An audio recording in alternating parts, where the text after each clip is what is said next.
Pensar Jovem, fazer sentido. Cefet-MG, a voz dos alunos das escolas públicas.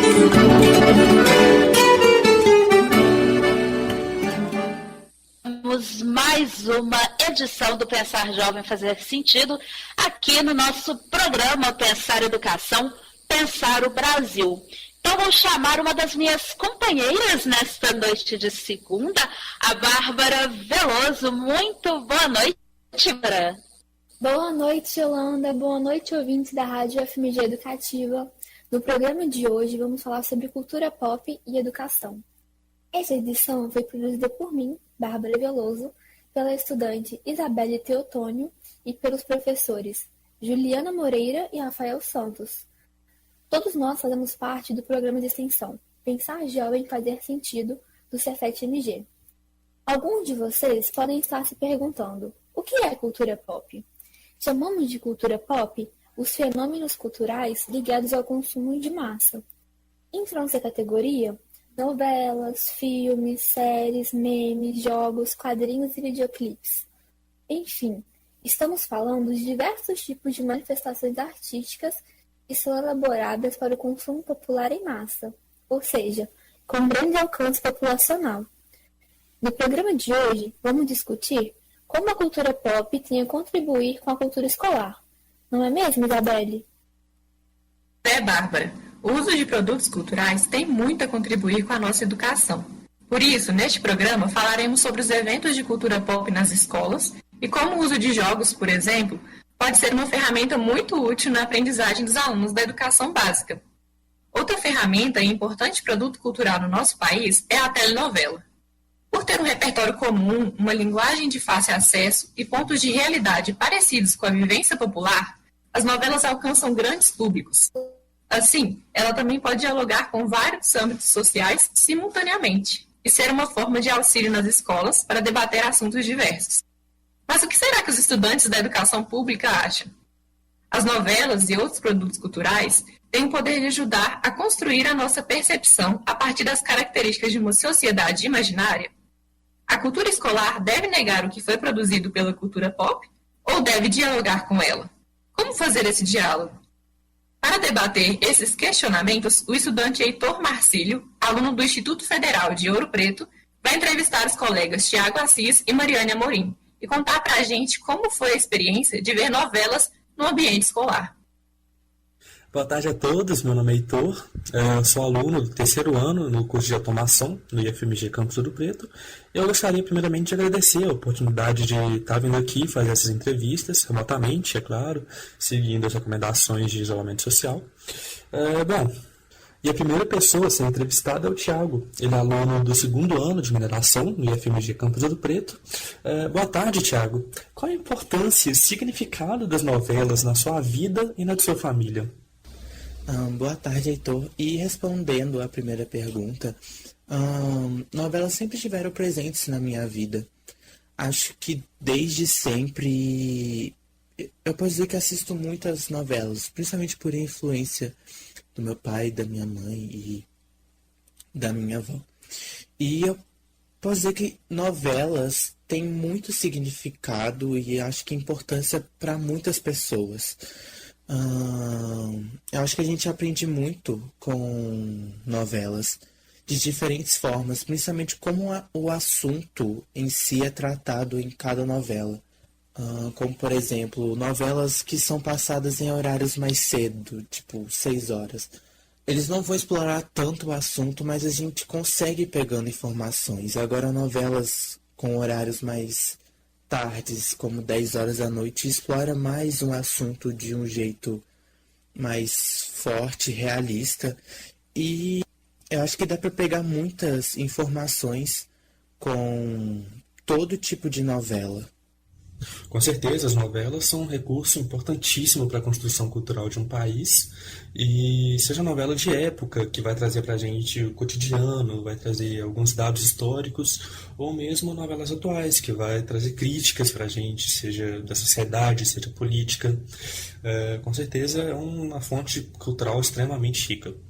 Bom, para você que, como disse, tem já o costume de acompanhar novelas, seja por influência dos pais, então como foi a experiência do projeto de ensino que utilizou a novela em sala de aula? Eu achei muito bom, eu gostei muito particularmente. Eu acho que foi muito importante, principalmente pelo diálogo e tudo mais que a gente teve dentro de sala com outros alunos e alguns professores também, sobre o assunto tratado que foi racismo e escravidão. Eu acho que foi muito importante porque a gente conseguiu ver um pouco mais da opinião de cada um e acho que todos aprenderam um pouco com isso.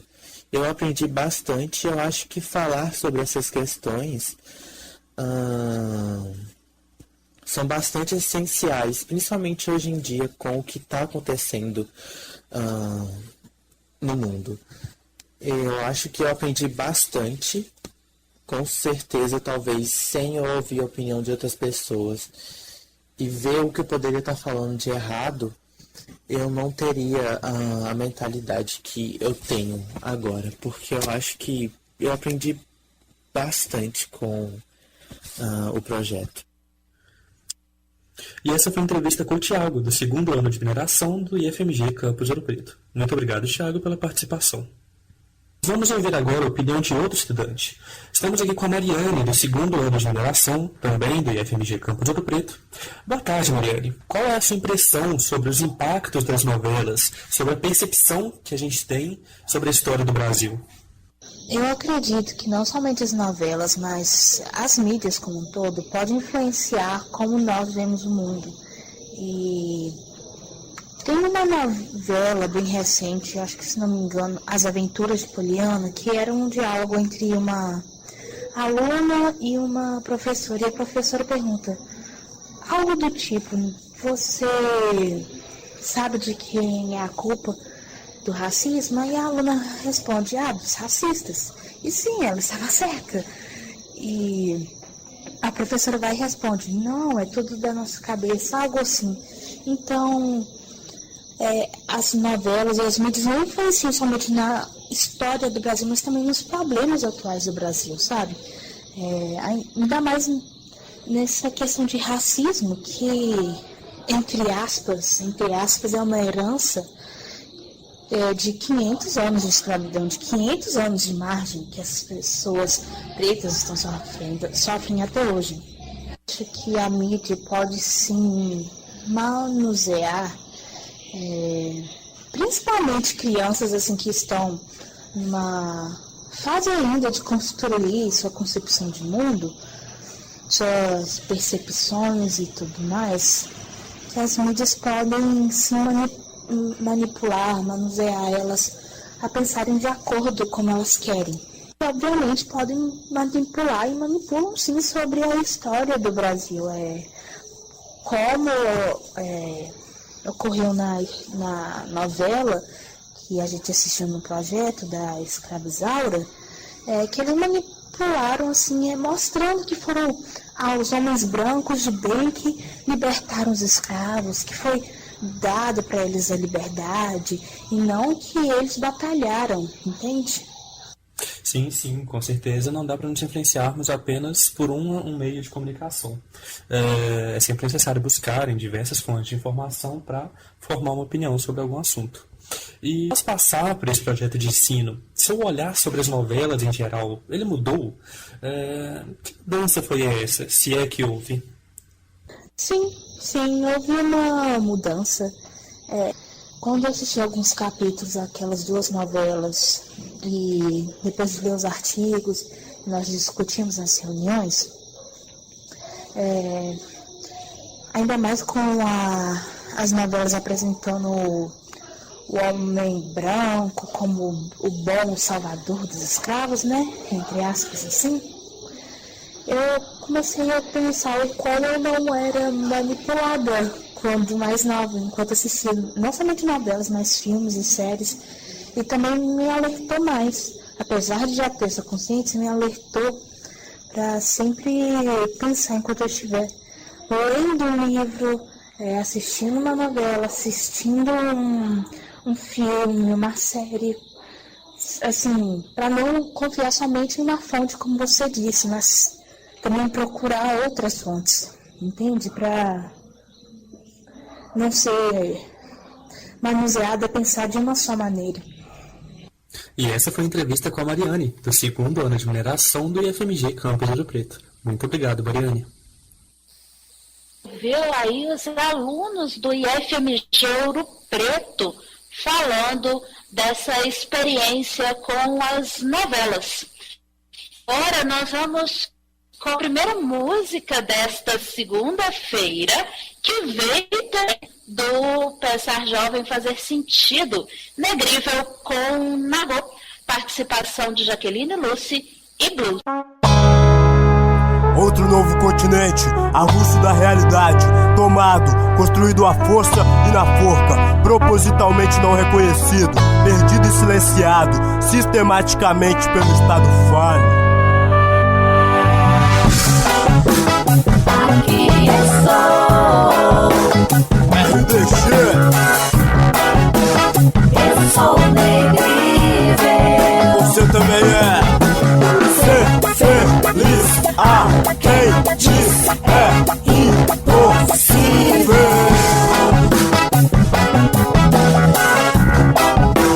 Aqui é só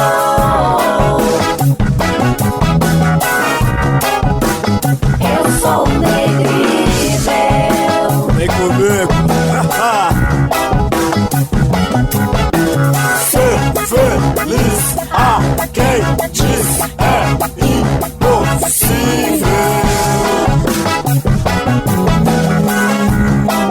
Yeah. Seguindo na minha, que a sua, na dele e a nossa também. Se digo favela, beco, viela, axé. Se for pra colar, não tem pra ninguém. Incrivelmente sou Nagô, valeu zumbi, digo amém. Da raiz sem se senhor, me mantém em movimento pelo amor. Naquela, se trombar comigo, se tabela, pois eu sou a fera. Eu sou a fera. Aqui é só E vou ficar. eu sou negrível. Incrivelmente presente. Ser feliz a quem diz é impossível. Não é. Hipocrisia, heresia, somente sobrevivendo enquanto passo fome pra chegar a algum lugar. Milhões nem tem o direito a respirar, mas eu sei qual que é. Da eu a Europa, somos apenas ralé, ando de marca e Pelé, assim é. Irmão, não somos dotados apenas de obrigação. Somos um povo que pode ser, além do ter, obter tudo que querer. Na maior humanação, na maior humanação. Aqui estou. MG Brasil. Eu sou negrível.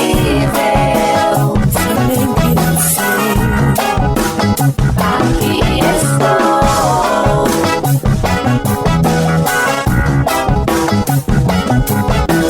Ser feliz a quem diz é impossível.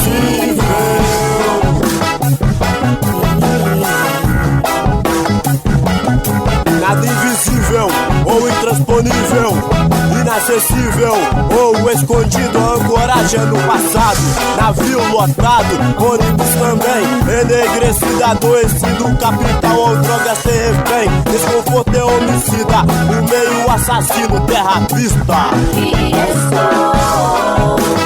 Eu sou negrível. Ser feliz a quem diz é impossível.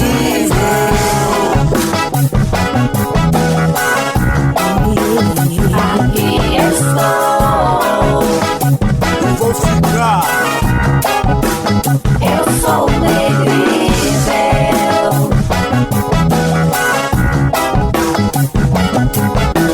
Ser feliz a quem diz é impossível.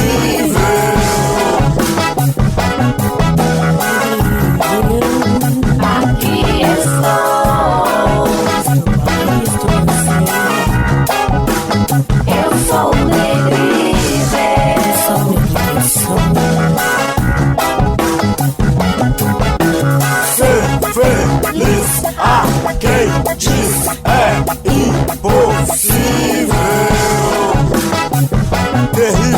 irresistível, incrível, negrível. Você está ouvindo Pensar a Educação, Pensar o Brasil. Na Onda da Vida, uma apresentação do Instituto de Ciências Biológicas da UFMG. De segunda a sexta, às 11h30 da manhã. Na Onda da Vida, você só ouve aqui. 104,5 FM. UFMG Educativa, a estação do conhecimento. Estamos apresentando Pensar a Educação, Pensar o Brasil. Pensar jovem, fazer sentido. Cefet MG, a voz dos alunos das escolas públicas.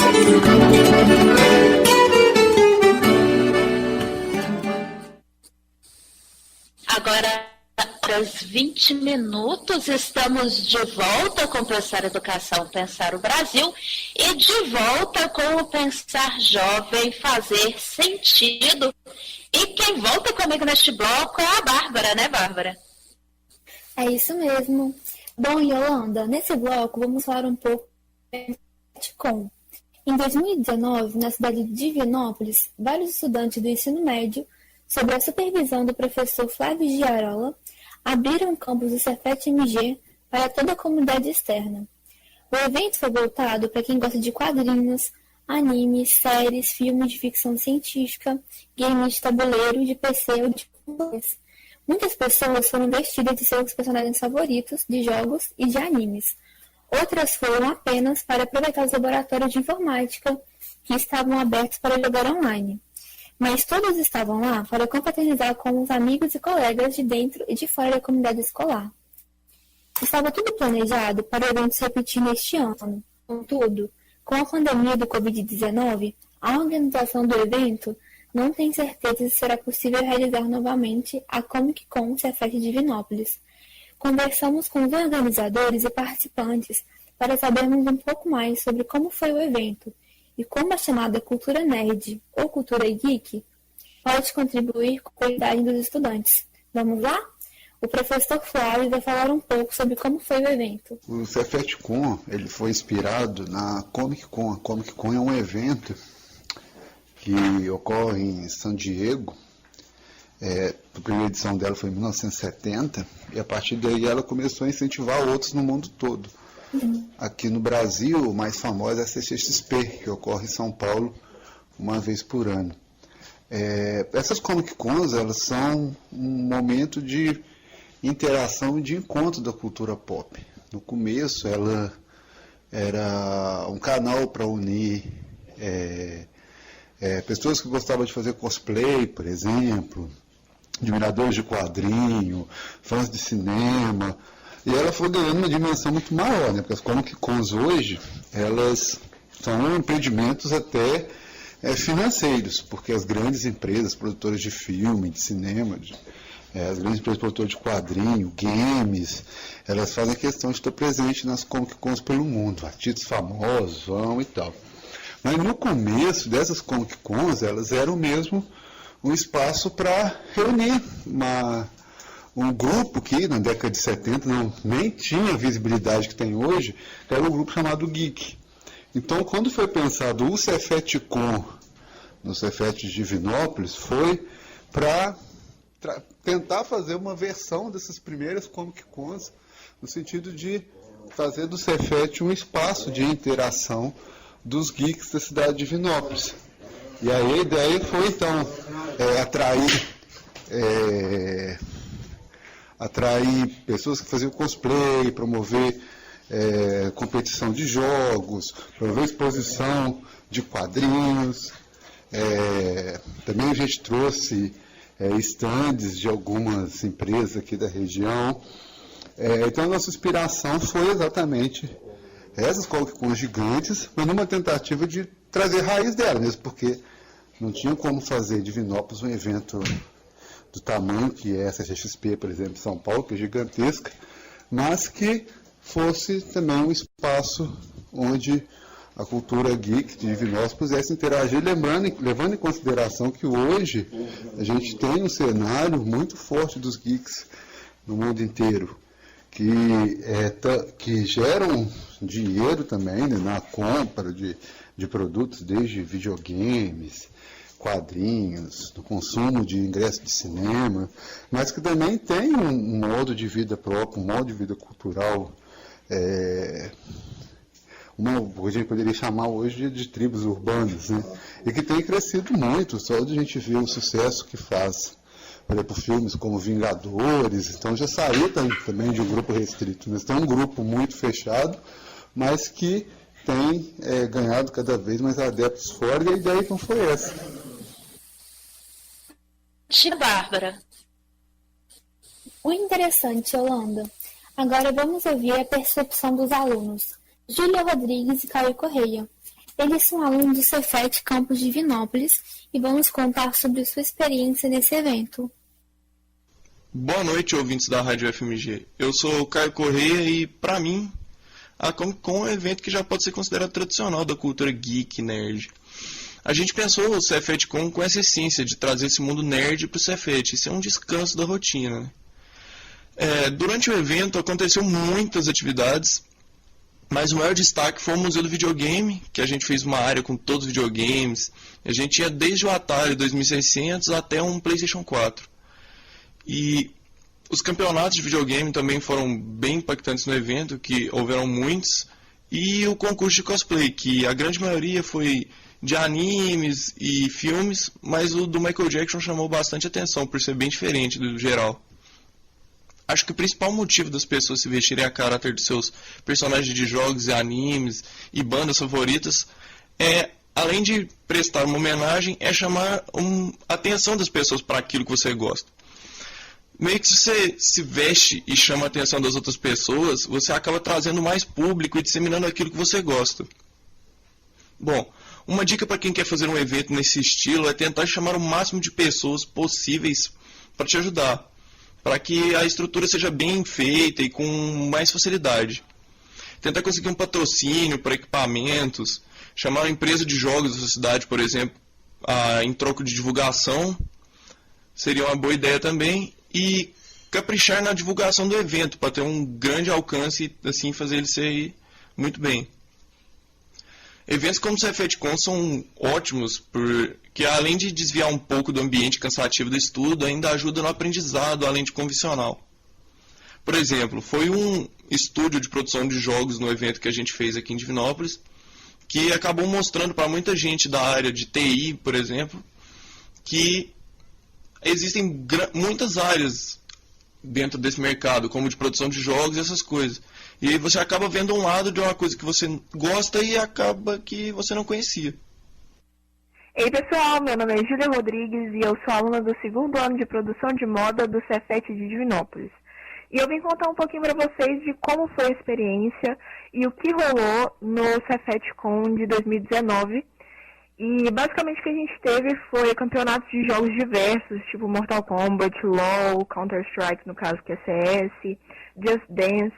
A gente também teve contação de histórias, tivemos palestras diversas, confecção de HQ e, por fim, mas não menos importante, o concurso de cosplay. Foi sensacional, várias pessoas saíram super felizes de lá, falando que foi um evento sensacional e que a gente pretende fazer mais vezes ao longo dos anos. Uma dica crucial para a organização do nosso evento foi começar os preparativos bem antes. Então a gente fez a divulgação em massa nas escolas e isso deu tempo para que os estudantes se organizassem entre eles e começassem a conversar e divulgar entre eles. Então isso fez com que várias pessoas ficassem sabendo e quisessem ir ao evento. Então, além disso, a gente também distribuiu as funções entre os alunos do Cefet, né, que cada um ficou responsável por um setor. Então, alguns ficaram responsáveis pelos campeonatos, alguns pelas contações de histórias, palestras, os concursos de cosplay, né? Então, a gente fez tudo bem antes para na hora dar tudo certinho. Eu acho que todo evento que proporciona esse contato social entre pessoas, que incentiva o convívio, faz com que as pessoas aprendam muito mais sobre coisas que elas talvez nunca pesquisariam sobre. Então, no caso do Cefetcon, o que a gente fez foi unir vários tipos de pessoas, vários estudantes diferentes, que têm gostos diferentes, e nesse evento eles interagiram e conheceram coisas diferentes, Isso estimula muito uma pessoa a aprender, a se interessar por coisas diversas, né? Agradeço muito a oportunidade de estar participando dessa entrevista, até mesmo porque foi um evento que eu amei participar. Foi realmente uma experiência única proporcionada pelo nosso professor Flávio e vários outros colegas de sala e de turmas diferentes. Então eu espero que esse evento possa estar atingindo outros cefetianos por aí. Bacana demais, não é, Bárbara? É sim, Yolanda. Muito legal a iniciativa dos estudantes de Divinópolis e do professor Flávio. Infelizmente, eventos como este não devem mais acontecer nesse ano. Ações como essa são capazes de envolver professores e estudantes de forma única. Além disso, esses tipos de evento também um espaço da escola para toda a comunidade e torna o ambiente escolar e conhecimento menos hermético, mais acessível. A distância física entre professores e estudantes que estamos enfrentando neste momento vem sendo acompanhada também pela busca de alternativas tecnológicas para essa interação. Porém, no caso da escola, é preciso que todos os alunos, todas as alunas, todos os professores e professoras tenham acesso a equipamentos como celulares e computadores. E, além disso, é preciso ainda ter um bom pacote de dados de internet, não é, Isabelle? É verdade. E o que percebemos é que é difícil ter um cenário igualitário, em que todos tenham acesso a todas as atividades de ensino e aprendizagem e pesquisa via internet. Outra questão diz respeito à transferência das atividades de ensino para o meio virtual, tentando não afetar tanto a qualidade da educação. Portanto, tratando-se de educação, temos enfrentado novos desafios em tempo de pandemia do novo coronavírus. Convidamos o professor Jerônimo Freire, que atua na escola estadual. A professora Amélia de Castro Monte. Isabelle. Por que problema? Perdão. E na escola municipal, Sérgio Miranda e sua aluna Ana Flor Ferreira, para nos contar sobre sua experiência e a experiência de colegas em relação ao ensino remoto nas redes municipal e estadual. Além disso, como o nosso programa de hoje é sobre cultura pop e educação, né? Ele também falará um pouquinho sobre os jogos virtuais que tem produzido. E, claro, né, além de outras estratégias que tem utilizado. Boa noite, professor Jerônimo. Qual foi a sua motivação para trabalhar com a produção desses jogos? Você considera que jogos virtuais são uma estratégia para o ensino neste momento de distanciamento social? Boa noite, Isabelle. Boa noite, ouvintes da Rádio UFMG. Primeiramente, gostaria de agradecer a oportunidade de participar dessa entrevista.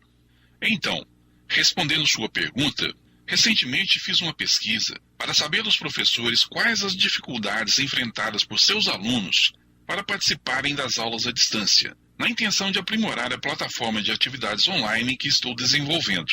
Mais de 60 professores responderam à pesquisa, que confirmou o que tenho observado na escola estadual onde trabalho. Na rede municipal aqui de Belo Horizonte, ainda não temos esses dados. A participação dos alunos da rede pública nas atividades à distância tem sido baixa, em torno de 20% a 40% dos alunos, enquanto que na rede particular a participação chega a ser superior a 80% dos alunos.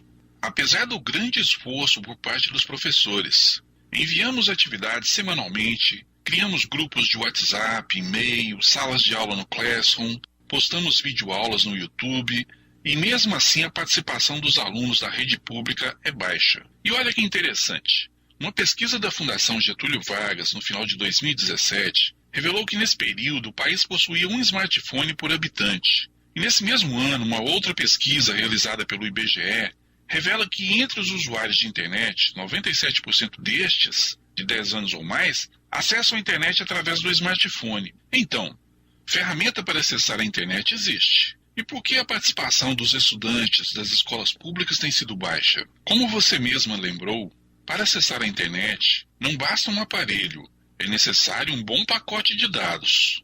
E nossos alunos não dispõem desses dados de internet. O acesso que possuem é limitado a pacotes básicos com poucos gigas, e há alguns pontos gratuitos de internet que encontram no trabalho e em locais públicos da rede municipal aqui de Belo Horizonte, que atualmente disponibiliza mais de 1.000 pontos de acesso gratuito à internet para a população. Esses pontos de internet geralmente estão localizados em escolas, UMEIs e centros de saúde, mas não são suficientes para suprir a necessidade de acesso à internet da população mais carente. Quando desenvolvi a plataforma Trilha do Conhecimento, durante meu mestrado profissional ProfBio na UFMG, para a criação e aplicação de jogos pedagógicos, estávamos vivendo um outro momento. Os alunos estavam na escola, onde o compartilhamento de dados de internet pode ser feito pela própria escola, por colegas e até mesmo pelo professor. Gostaria que a aluna Ana Flor falasse um pouquinho sobre os jogos online que apliquei em sala de aula.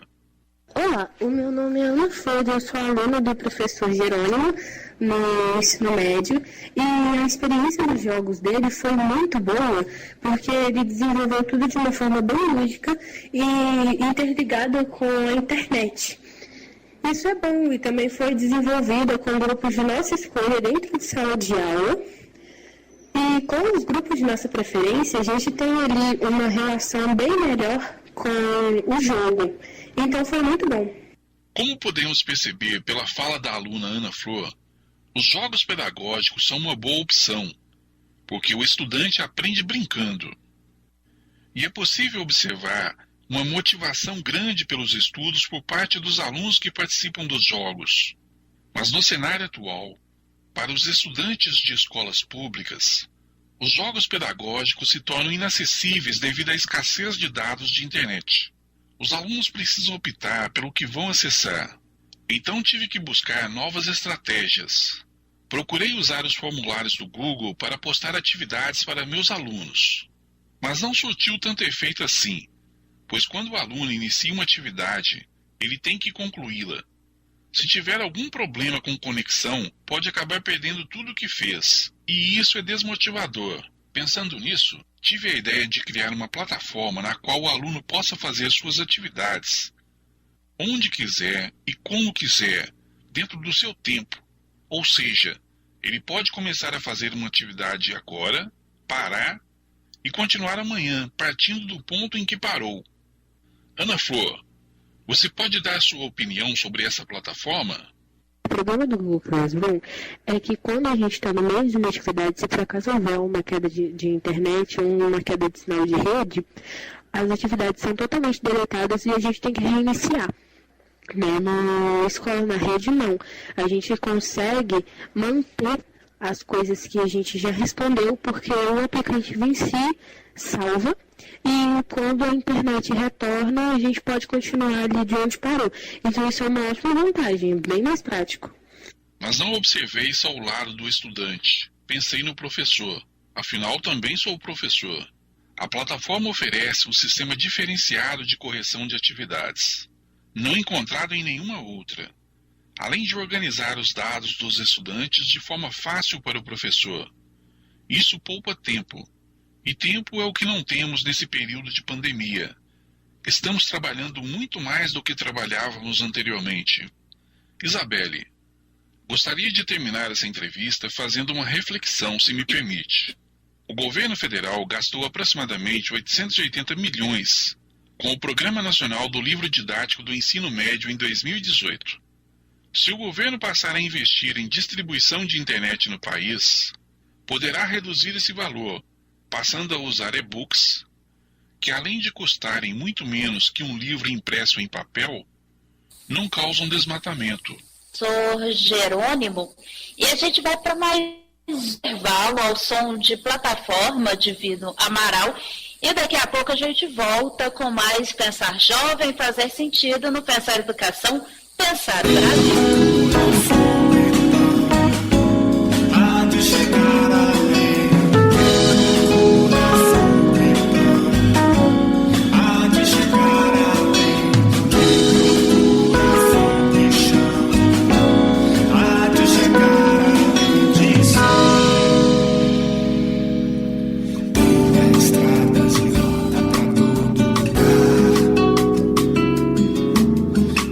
Janela, luzes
está ouvindo Pensar a Educação, Pensar o Brasil.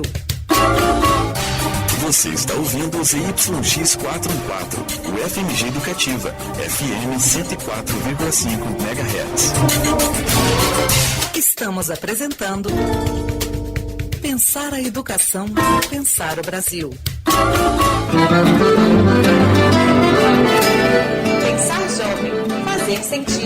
Cefet-MG, a voz dos alunos das escolas públicas.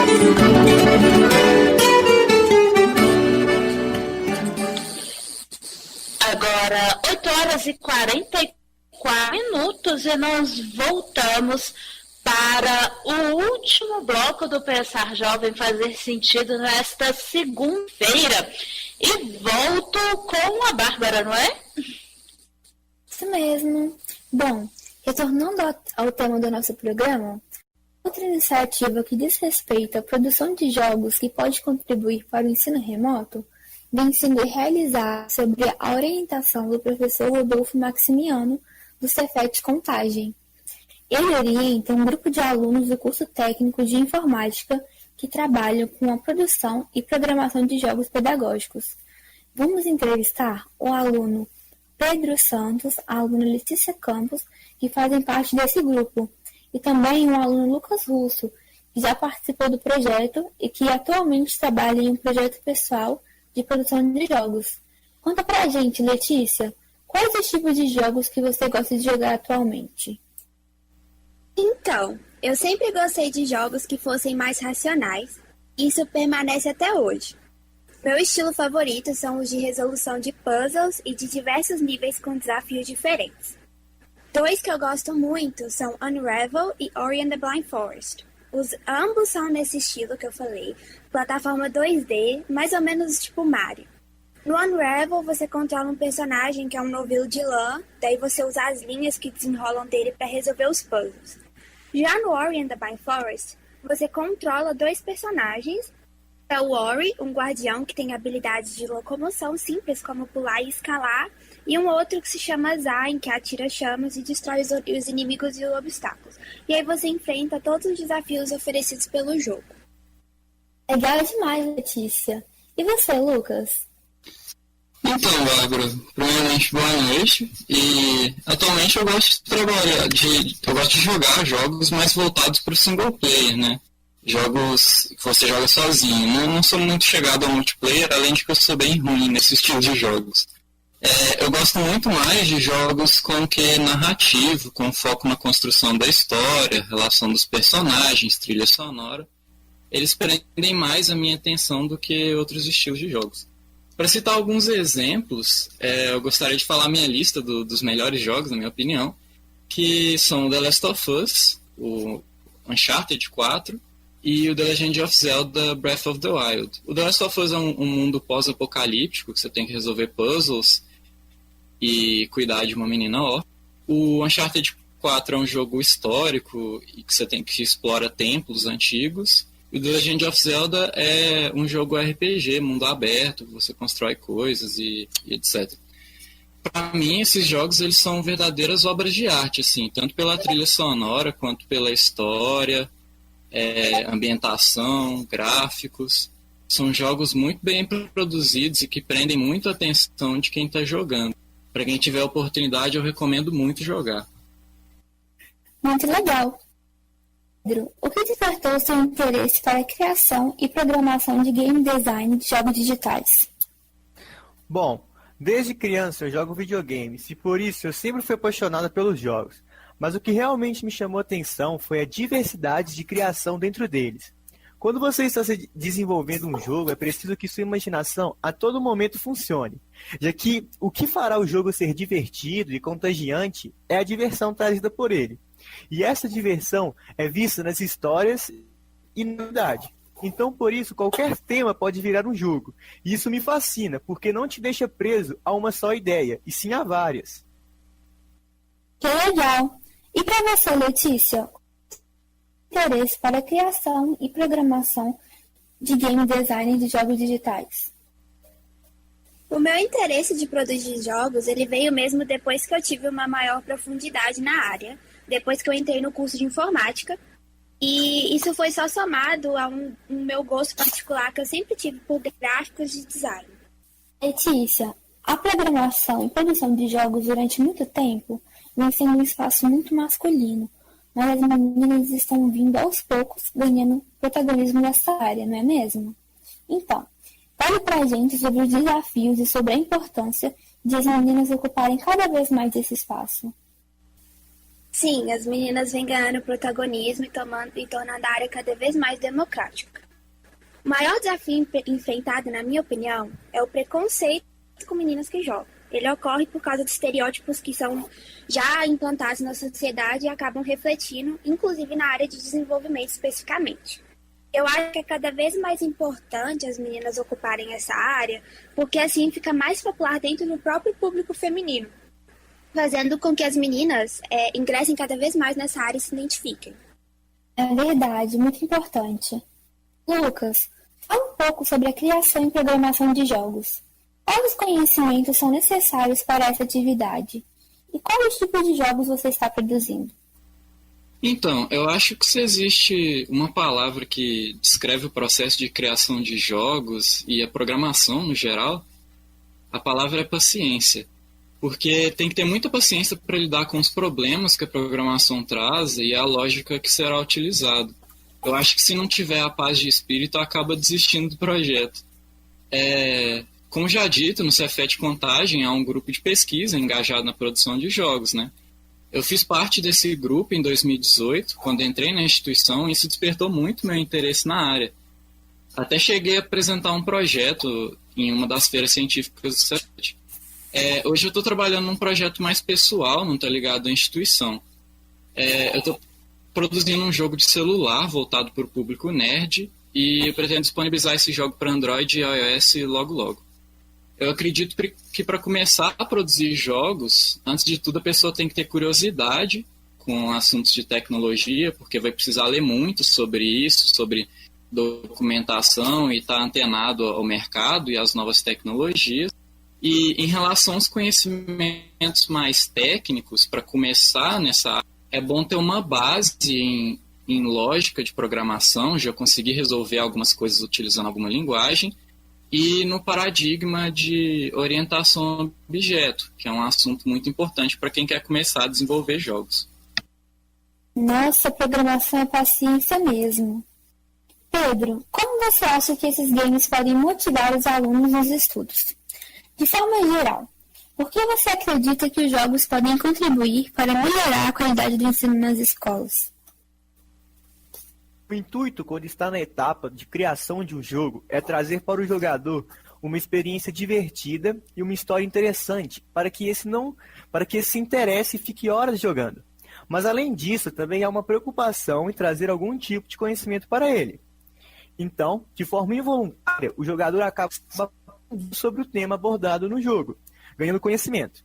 Dessa forma, os alunos iriam se entreter com o jogo, que por sua vez poderia abordar temas apresentados dentro da sala de aula, como por exemplo a Segunda Guerra Mundial, as leis da física ou a proliferação de um vírus. Assim, esses se motivariam a jogar cada vez mais e, consequentemente, em aprender mais, trazendo para os professores uma forma alternativa de trazer o conhecimento para o cotidiano dos alunos. Eu acredito que assim o ensino melhoraria, já que além das aulas presenciais, os alunos aprenderiam nos jogos, passados pelos professores. Seria mais uma ferramenta de ensino para eles. É verdade, seria bem legal também. Atualmente, vocês estão trabalhando em jogos para as disciplinas de ciência e história, correto? Então, Pedro, você considera que esses jogos que vocês estão produzindo poderiam ser utilizados para o ensino de outras disciplinas? Você poderia dar exemplos do que vocês estão fazendo? Pois então, sim, eu acredito. Eu e meu grupo de pesquisa, constituído por mim, pela Letícia e pelo um outro aluno chamado Luiz Leroy, estamos produzindo um Tower Defense, que é um estilo de jogo que, basicamente, o jogador precisa defender um objetivo central por meio de alguns recursos. Nosso jogo aborda como tema principal a mitologia brasileira e o período de colonização do nosso país. Este traz consigo deuses como o pai do mato, o boitatá, a mãe do ouro, entre outros. Além de também trazer tribos como os goitacazes, os boirorós e etc., que por sua vez, essas tribos serão representadas pelas torres. Dessa forma, acredito que o jogo é mais focado em trazer o conhecimento histórico, por se tratar do período colonial e das crenças das tribos indígenas daquelas épocas. Mas ele também pode ser utilizado nas aulas de geografia, já que apresenta como era a vegetação daquele território no período colonial. É importante ressaltar que também há outros jogos que podem estar sendo utilizados para o ensino, como, por exemplo, o Letroca. O Letroca ele é um jogo de adivinha-palavra, no qual o jogador ele recebe várias palavras embaralhadas e seu objetivo é conseguir desembaralhar essas para formar o máximo de palavras possíveis em um determinado tempo. Caso o jogador consiga acertar a maior palavra, que pode ser desembaralhada, ele passa para o próximo nível. Por outro lado, se esse não conseguir, ele perde esse jogo. Esse jogo pode ser utilizado das matérias de português e redação, visto que é uma forma de conseguir aumentar o vocabulário dos alunos para a escrita. Outro jogo interessante é o GeoGuess. O GeoGuess ele é um jogo na qual você é largado em qualquer parte do mundo e seu objetivo é adivinhar por meio da vegetação, da língua, da cultura e da paisagem qual local você está. Esse pode ser utilizado na matéria de geografia para apresentar aos alunos as diferentes partes do mundo, mostrando em tempo real e de forma divertida como a paisagem pode alterar dependendo do local onde você está. Outro jogo importante é o Polybridge. O Polybridge é um jogo na qual você tem um objetivo de conseguir criar uma ponte que consiga sustentar uma quantidade determinada de carros, sendo que este pode variar em peso, tamanho e velocidade. Esse jogo poderia ser explorado pela física para mostrar a força de tração sendo exercida nas cordas para segurar a ponte, além de também poder ser explorado nas aulas de engenharia. Muito legal, Pedro. E de que forma os interessados podem ter acesso aos jogos que vocês produzem? Vocês já disponibilizaram esses jogos? Nós pretendemos disponibilizar nossos jogos na Steam, na Play Store ou até mesmo criar um site que agrupe os jogos educativos. Mas a princípio seria disponibilizado nessas plataformas, já que essas possuem acesso gratuito que facilitaria os professores e os alunos baixarem eles. Legal! Quais as dicas e indicações que vocês dariam aos estudantes que têm interesse em produzir esses jogos, seja para fins pedagógicos ou seja para divertimento? Letícia, você pode começar respondendo? Claro. Uma dica muito valiosa para mim é participar das várias áreas de desenvolvimento do jogo e não só a que você está responsável. E, claro, transformar o seu gosto por jogos que você já se atrai em uma boa percepção para a produção do seu próprio. E você, Lucas? Quais as dicas que você pode nos dar? Então, eu acho que a primeira dica que eu daria é não desistir. Não desistir mesmo, porque a produção de jogos, ela definitivamente não é fácil, né? Mas também ela não é impossível. Outra coisa é que hoje existe uma ferramenta que auxilia muito para quem quer aprender, que é a internet. Dá para pesquisar bastante, tem muito material gratuito de qualidade. Às vezes é meio difícil de achar, mas na medida que você vai fuçando ali e aprendendo, fica mais fácil. No YouTube, por exemplo, tem vários tutoriais e a maioria deles é gratuito. Para quem tem uma condição um pouco melhor e quer investir mesmo nessa área para pegar certificados, etc., existem as plataformas de cursos online, que hoje tem muitos cursos voltados ao desenvolvimento de jogos. Então, usando da internet e da curiosidade, dá para aprender bastante coisa. Que bacana, meninos! Agradecemos muito a participação de todos e esperamos que aconteça mais eventos de cultura pop nas escolas após a pandemia. Não é isso, Isabelle?